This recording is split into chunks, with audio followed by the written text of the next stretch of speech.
everybody, I'm going to teach you how to make kombucha.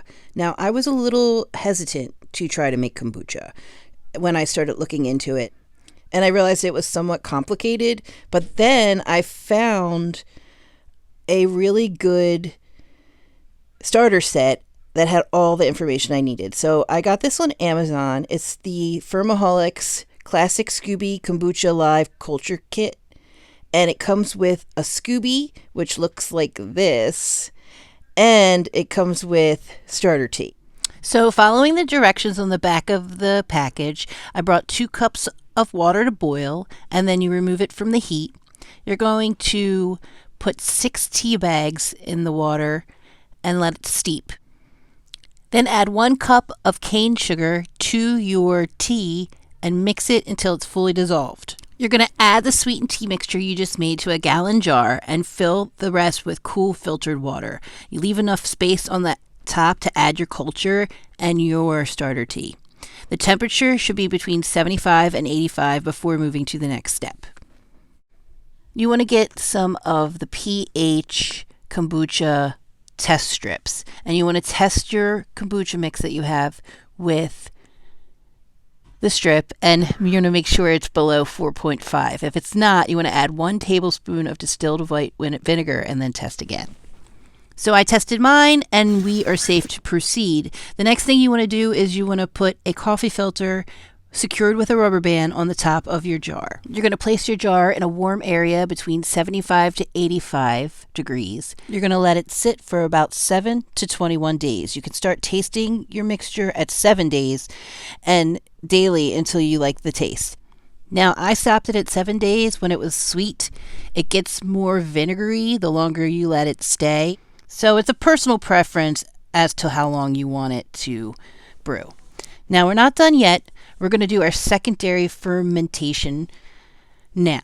With clean hands, you're going to want to remove the Scooby from the brew jar and place it in a clean container. And then you're going to measure 1 to 2 cups of your brew from the jar and add it to the container that you just put your Scooby in.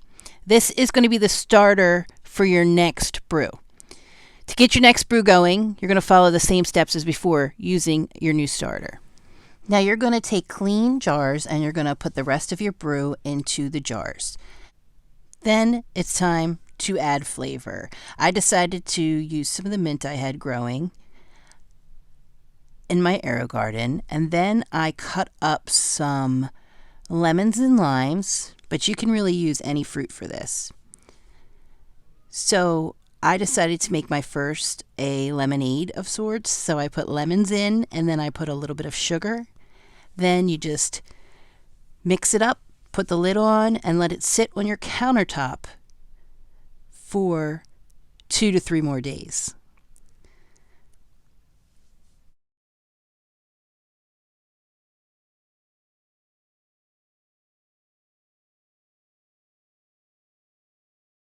For my next flavor, I tried lime and mint, a mojito of sorts. And then I put a little bit of sugar in, put the lid on it, shook it up a bit.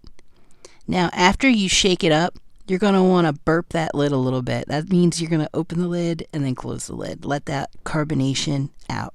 Make sure to burp those babies every day. So my next flavor is going to be a pineapple and orange mixture. And I just used pineapple juice and orange juice. Simple. So you're going to take these jars and you're going to leave them out at room temperature for 1 to 3 days. And that's going to build up the carbonation. Next, you're going to put them in the fridge, let them cool, and they're ready to drink. We made kombucha. Can you believe it? With the help of our starter kit and detailed, easy to follow directions, we made kombucha. And I've been able to reuse that Scooby, and I'm even starting to grow a second Scooby in mine. So subscribe to my channel to find out how that goes. It's more delicious, and it's definitely more affordable than store-bought. So I hope you give it a try. Have a great day.